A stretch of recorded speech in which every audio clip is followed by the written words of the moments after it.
Her Royal Highness, the Tonga High Commissioner, Princess Angelica Betwebeka. Mo bas main tayo ng apa hindi sa atin sa CEO ng Pilipinas.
Ladies and gentlemen, as a tribute and to the legacy and the hard work of Her Royal Highness, the Tonga High Commissioner.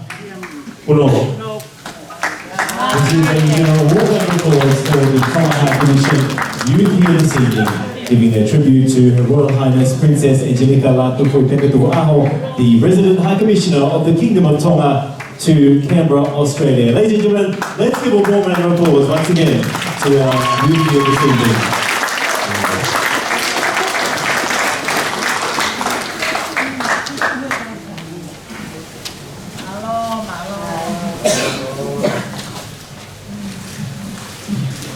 Terlepas Pasimang Kawasan Bogor Kini Mula Official Kawasan Bogor Australia Di mana lahir kaya para pendidik kuliah ia pun.